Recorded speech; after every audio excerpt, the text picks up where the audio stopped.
d theta is the inertia term, geometry, moment of inertia, pure mechanical engineering, okay, of that particular robotic links. H theta theta dot is Coriolis and centrifugal term. C theta is the gravity terms. And of course, if you consider the friction term, that is F theta theta dot. So we can derive this particular expression for the joint torque. Now I'll have to implement. How to implement? Once again, I'm just going to take the help of one control scheme that is called the partition control scheme. Now, the detailed discussion I have kept in my textbook on fundamentals of robotics, and it is also available in my NPTEL course on robotics.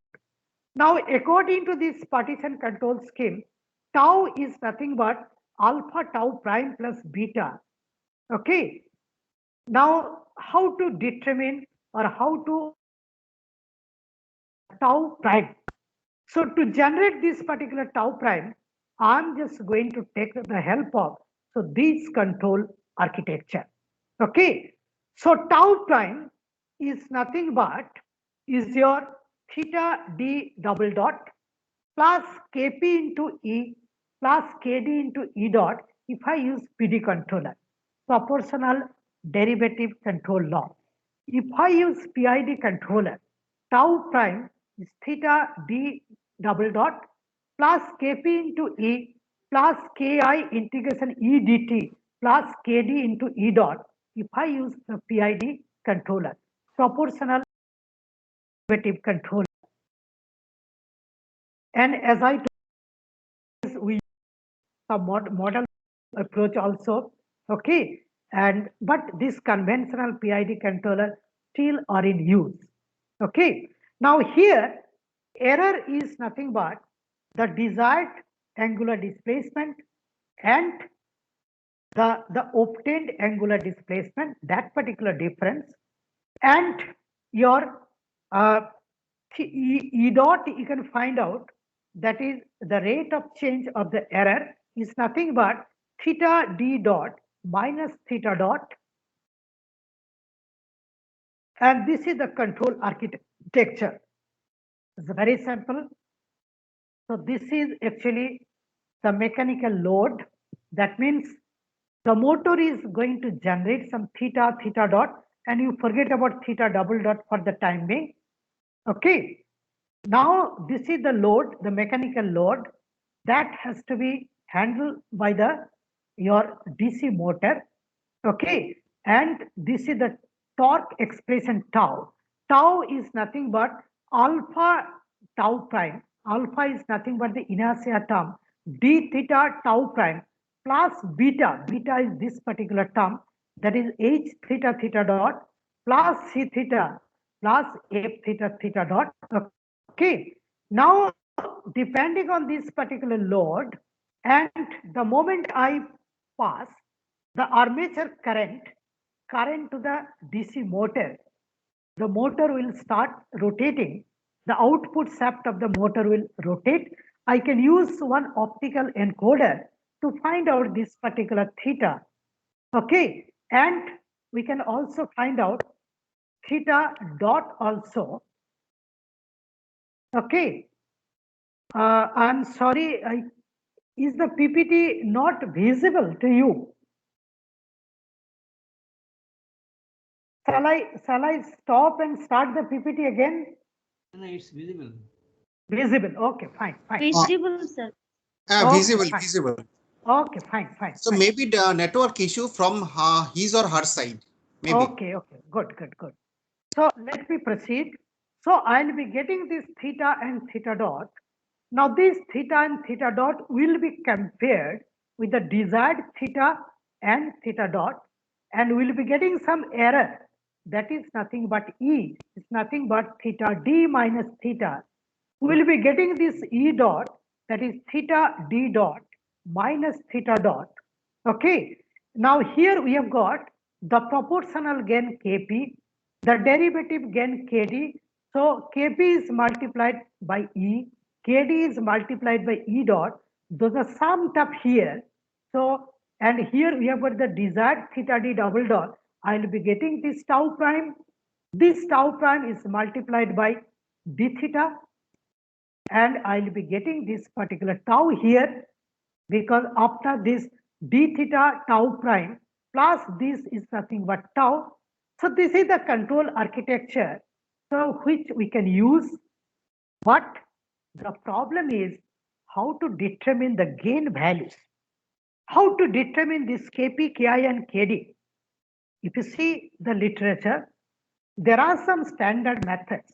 For example, Ziegler-Nichols method is one of the most popular method for determining the Kp, Ki and Kd through some error and trial method. Okay, and moreover, if you want to make it intelligent, that particular robot, the gain values are to be determined in an adaptive way. And if you want to determine the gain values in an adaptive way, there is no way out, but you'll have to take the help of your computational intelligence. Just a minute, I have got a phone call, so let me listen to the phone call.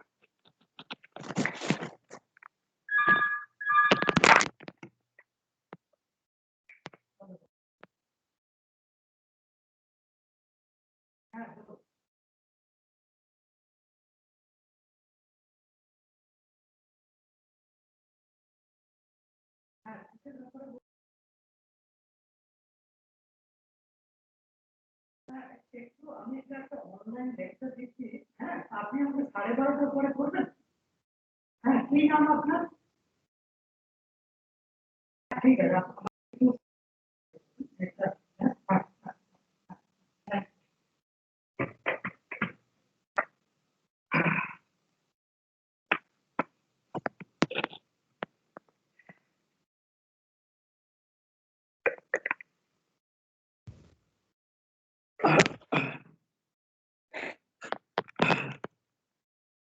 I'm sorry for this interruption. Now I'm just going to, am I audible? Hello, am I audible now? Yes, sir. Yes, sir. Okay, okay. Okay. So I'm just going to discuss how to develop this adaptive gate planner, because our aim is to design and develop the intelligent humanoid robot. Okay. Now, before I proceed further, let me start with the very definition of GATE. GAIT. GATE is a sequence of legs movement synchronized with the body movement during walking.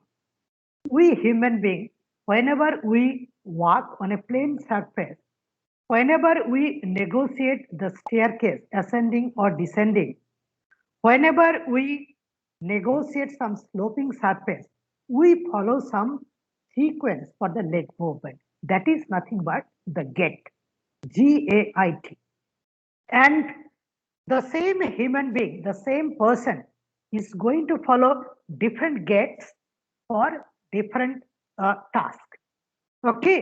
And while generating that particular gait or during walking, okay, during walking, a legged robot should be able to develop the adaptive gait depending on that particular the requirement. Okay. Now let me give you the basics. Like in one walking cycle, during walking, it consists of 2 single support phases and 2 double support phases. Let me try to explain. Supposing that this gait cycle, I'm just going to start. So both the legs are on the ground. So this is the double support phase. And supposing that the left leg has been put in air, that is the swing leg, and this is the ground leg. So this is a single support phase. Then once again, so the left leg will be put on the ground. Okay. So I'll be getting the double support phase.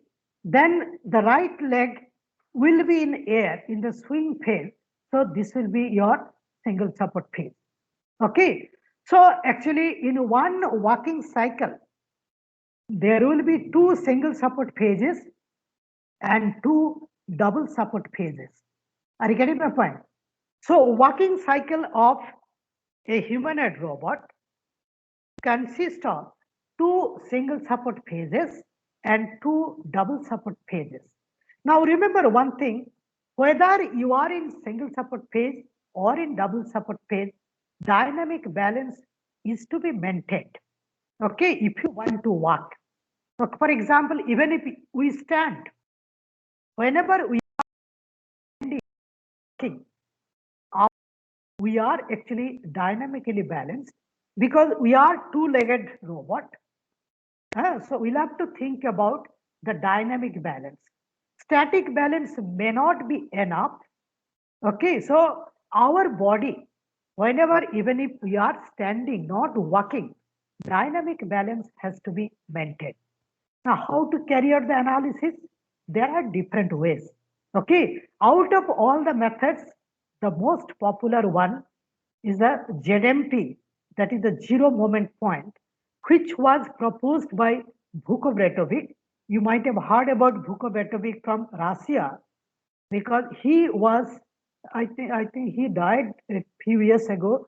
He was very close friend of mine, and actually we had a very fruitful discussion also.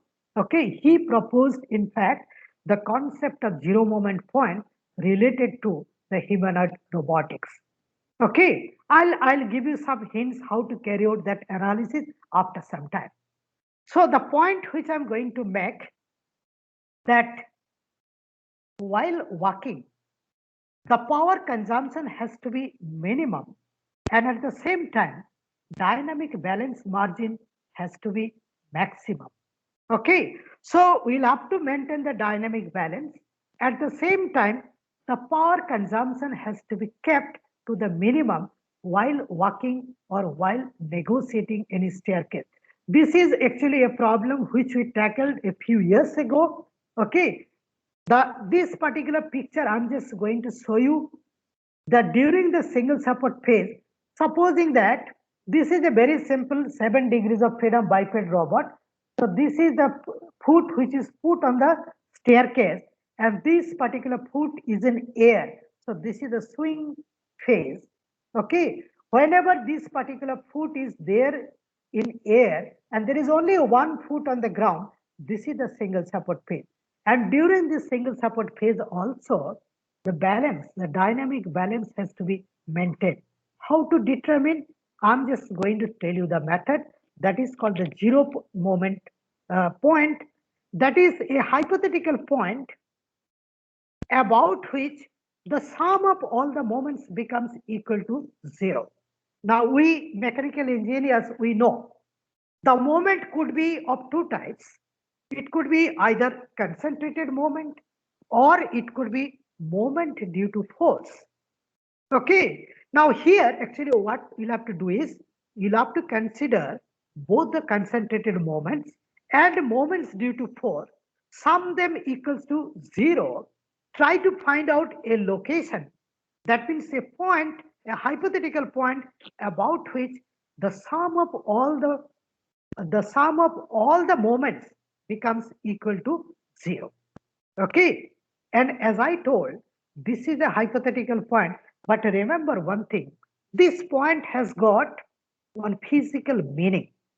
Whenever we are walking on plane surface, whenever we are negotiating staircase, there is a contact between our foot and the ground, and there will be a point of contact. Now, to this point of contact, the reaction force, the ground reaction force is working. Otherwise, we are unable to walk without that particular the reaction force. All such things we know. We mechanical engineers, we know all such facts that without this particular the reaction force, okay, we are unable to walk, we are unable to move. Okay, so there will be a reaction force, and there will be a point. That particular point is nothing but is your zero moment point. Okay, so I'm not going to discuss in details on this particular zero moment point here. which we generally use. In fact, now we are using it for 29 degrees of freedom humanoid robot, very complex. I think we could be the first person in the world to provide a solution on dynamic analysis and stability analysis for 29 degrees of freedom, that humanoid robot. So far as I know, it has not yet been published in any literature. Okay, might be we could be the first person in the world, okay, to develop that dynamic analysis of 29 degrees of freedom humanoid robot along with is dynamic balance margin calculation. Now remember one thing, some of you may argue that Japan has made the robot, okay, having 63 degrees of freedom for the humanoid robot. It is true, but remember, they did not carry out any dynamic analysis. They fabricated, okay, but so far as my knowledge goes, might be we could be the first person in the world to develop the dynamic model and your dynamic balance margin calculation, okay, and for this complicated humanoid robot having 29 degrees of freedom. This work is in progress, almost at the end. We have got the preliminary results, but we are yet to publish that particular the results. Okay, and that particular study is under that Indo-Canadian Sastry Fellowship study. Now I'm just going to consider the double support phase. When both the foot are on the ground, okay, once again we'll have to balance, we'll have to maintain that particular your dynamic balance margin. Okay, so I'm not going to discuss in details on this. It will take a long time. And we tried to implement with the help of genetic neural system. We took the help of two neural networks because in one step we could not implement it. Okay, so the biped robot, it was a very simple biped robot having 7 degrees of freedom. Okay, so it was negotiating the staircase. Okay, so this physical problem we solved with the help of two sub problems. Okay, so first we consider the position of the foot on the staircase as the input. We tried to find out H1 and L1. We calculated the joint angles. Okay, and we determined this delta theta 2, that is the joint angle, and we tried to find out delta theta 1 and delta theta 4. Okay, that is actually the output you want to maintain the balance while negotiating the staircase. The same problem was tackled using fuzzy reasoning tool also. Okay, I'm not going to spend much time on this. This is the way we developed the fuzzy reasoning tool. Okay, that was another PhD student's work. Okay, now I'm just going to conclude that computational intelligence has a significant role to develop the intelligent robot. Okay, and besides offline training, online training is to be provided to develop the intelligent robots. Okay, now remember one thing here, I just want to tell you, and it was discussed in yesterday's that global summit on AI also. Offline training is good. It helps us to provide some initial momentum. I remember the way my teachers, all great teachers, the way they taught us the fundamentals of mechanical engineering. Okay, I still remember. I do not want to mention the name of one professor. I'm grateful to all of my professors who provided the offline training. Are you getting my point? Sir, your Offline slide is training. not, sir, your slide is not visible, sir. Okay, let me just reload. Just a minute. Just a minute. I think something happened.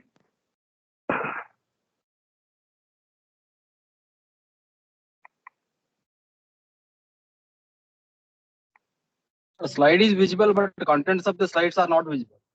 Okay, I'm reloading. I'm reloading. There could be a problem. Similar type of problem we also faced while delivering our lecture classes here online. So I'm reloading. It will take little bit time. Give me some time.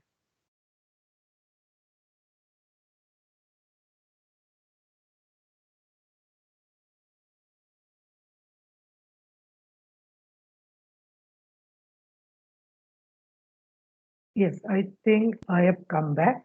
Now, is it visible? Slide number 35, concluding Yes, remarks? yes, sir. Visible, sir. Okay, fine, fine. So I was talking about this offline training. Offline training, the training which I got from our professors, okay, our teachers, okay, we have learned many things. In fact, as I told, I was born at REC Durgapur as an engineer, okay, and your, so I learned many things there. Once again, there is a problem. Just a minute.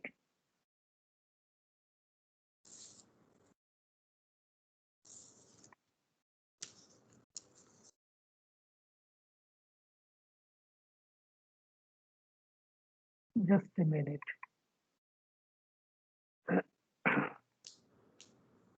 Now, the point which I want to make, that whatever we learned offline, that may not be sufficient throughout your life. So what you'll have to do is, you'll have to learn many, many new things online while teaching, while doing research, through self-study and all such things.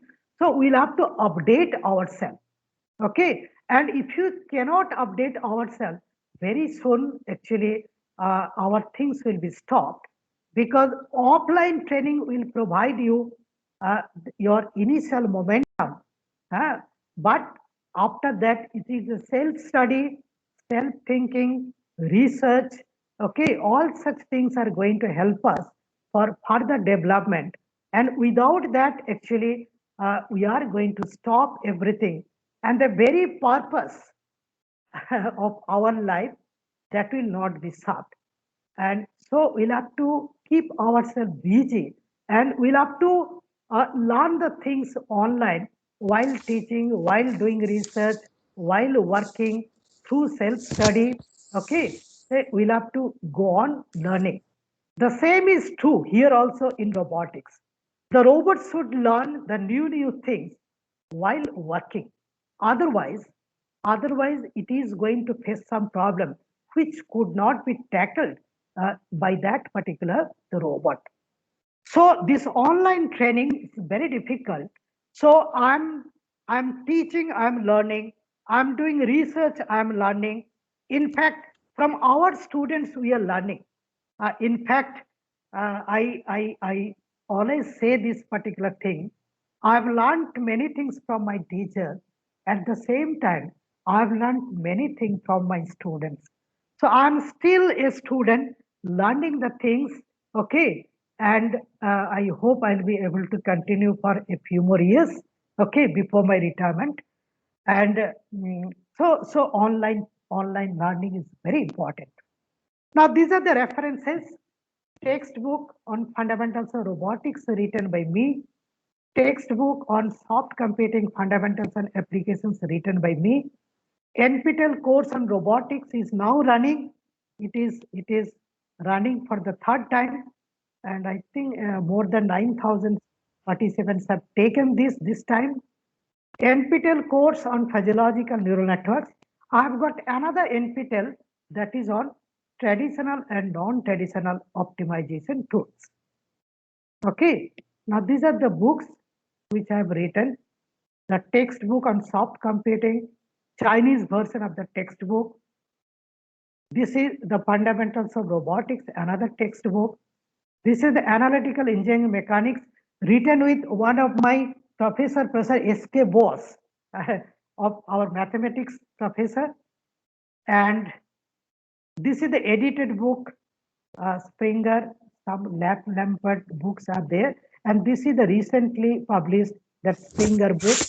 I think Professor Shibendu Rai, SS Rai, and this work is done at NIT Durgapur only. His registration was at NIT Durgapur. I took permission from IIT Kharagpur to be his one of the guides, and it's very good work. And he got his degree, Obhijit Mahapatra from CMRI Durgapur. And but this registration was at NIT Durgapur. So this has been recently published, and thank you very much for your patience and for listening to me and giving me this opportunity to share my ideas. Thank you. Thank you, sir, for your nice presentation and your enlightening talk. So Thank hope you. that all the participants and along with all the teaching community, so they will be benefited from your research. So definitely, sir, your cooperation is needed from your part in future, and we'll Now, be in touch with you, and we'll be in touch with you. yeah, from So, my side, you'll be getting all help. See, whenever I get any help, any requirement from NIT Durgapur, yes, sir. We are I getting always give high all priority. cooperation all the round the year and round the clock also, sir. Yeah. Okay, so I'm right now, sir. I am requesting you if you can say something, few words, or before conclude the session from your part. Regarding Regarding the session, or if you have want to say something about the course or about the to the participants. now to the participants, I have got one request. Like, if you have little bit doubt, okay, I tried my level best in short time to make the things clear. But if you have some doubt, I hope we can spend some time. It is up to the organizer whether they can allow some time. Professor Bovik, Yes, sir. is there any time left? You know your schedule. I can continue another 5 minutes, sir. No problem. Okay, 5 minutes. So 5 minutes to all of you, but one at a time. If you have any doubt, please ask me. From my limited resource, I'll try my level best to help All you. the participants are requested, if you have any type of doubt, you are welcome. Yes. Hello. Those who One at want to say something, just unmute yourself, then tell. Hello. Can you hello. hear me, sir? Yes, you sir. are audible. Sir, I'm Yeah, MTech student. I'm MTech student from robotics, sir, from SRM University. Okay. Sir, Tell me. my project is for controlling robotic arm, exoskeleton arm, by Okay. using neuron system, Okay. EEG signals. Pardon? Sir, so EEG EEG signal. signal. Okay, good. Yes, sir. Hmm. Sir, so is there any device is available to control that EEG signal to the microcontrolling language? Is there any device available? For that, Do you have the that EEG graphical device? signals. Do you have the EEG device? Yes, sir. Means our college have that device, but Okay. I don't know how Now to you do control one that. thing. You do one thing. EEG device we also have here. We have purchased. Okay. So using the EEG device, so you'll have to learn how to get that particular signal, the input signal, and accordingly you'll have to generate the movement of the limbs. Okay. Are you getting my point? Recently, Yes, sir. we have done some experiment on orthotic and prosthetic devices. Okay. You can also see our published work, recently published IEEE journal papers. Okay. I think there are 3 IEEE recent papers and 1 ASME journal paper on prosthetic and orthotic device. Okay. You can have a look. You'll be getting some idea. Okay. Okay, sir. It is published. Yeah, Professor, good morning. Pardon? Professor, good morning. Professor. Good morning. Morning. Good afternoon. Tell me. Yeah, can I speak? Can I ask? Yeah. Yes, please. yes. Okay, fine. Yes. Your that explanation was quite excellent. The point is generating in my mind. Still, you are limited to a conventional method, that is the PID up to the third order. When the order is increasing, that PID is not enough to solve Yes. the problem. So, what you are project Yes. you can say Yes, you predicting are. for future aspect. Yeah. Now, as while discussing that particular PID controller, I mentioned about this model following approach. Okay. So actually nowadays we are going for this model following approach using the feedback system. So we can go for position feedback, we can go for the force feedback, and we are trying to follow the model following approach. Okay. If you want to get IIT Madras, recently one student got his PhD. I was his examiner. Okay. Now he worked extensively on that particular model following approach, but his robotic system was very simple. Okay. But he also worked on model following approach. We are also working on model following approach for our recently developed robotic system, which I did not show. That is your drone, which you have developed, and your humanoid robot, which you have developed. We are planning to use some sort of robust model following approach in place of the conventional PID. Okay, because truly speaking, your environment is highly dynamic. There will be lot of noise, lot of uncertainties. There, this type of model following approach with feedback system could be much better compared to the conventional PID. Okay, but PID with Yes. adaptive gain values, that can also solve the problem to some extent. Yeah, that is correct. But once you are predicting that it is into the avionics machinery, like you can say something like you can say some that is detecting or something where the higher order of the freedom is required. So they are sometimes again that model following. No doubt it is also ongoing process. So anyway, thank you for this. Okay, thanks. So any other questions?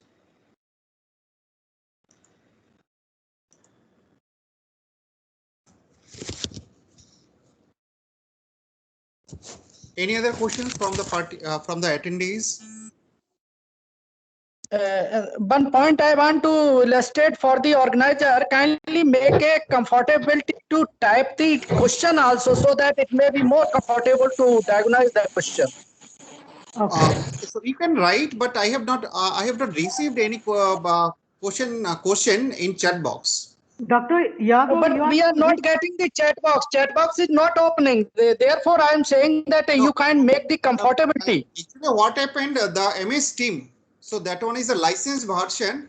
So as you are the out of organization, so you can access only the view mode only. So no channel is dedicated for from us for you. Okay, okay. Anyway, that was the point. So therefore, I convey to you. Yes. If not possible, then no problem. Dr. You can ask, Yadav, no problem. Dr. Yadav, you are from which place? Which institute? Oh, thank you, sir. I am Arpamench University Electrical and Computer Engineering Department. The last more than 7 years earlier, I was Lingyaj University, Faridabad. Okay. You are which university?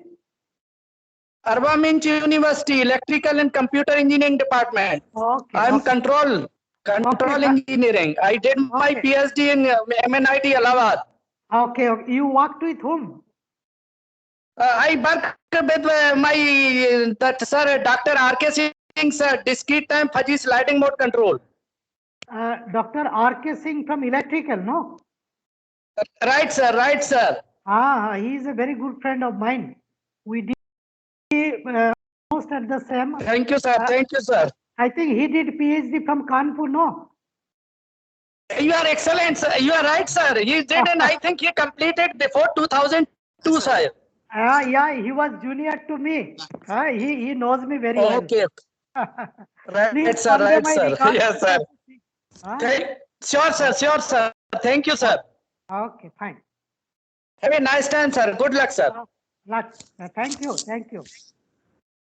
So now I conclude the session 1. So thank you, sir, for your enlightening talk. So now Thank you session very 2 much. is, I really enjoyed. okay, thank you, sir. Thank you, sir.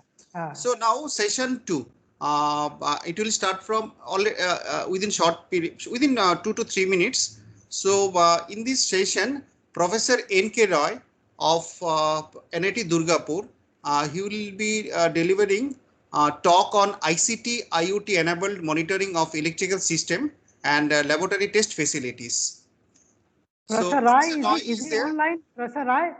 Yeah, Professor- yeah, I'm online, sir. How are you, So how are you, Professor? Fine, fine, fine. Everything is fine, Professor? Yeah, everything is fine here. Okay, okay.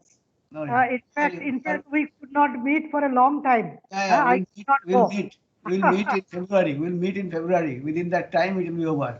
Okay. Okay. Thank you, sir. Okay, thank you. Thank you. Thank you. I'm leaving. I'm leaving. Okay, sir. Thank you, sir. Okay, sir. Thank you, sir. Thank you, sir. Thank you. Thank you, sir.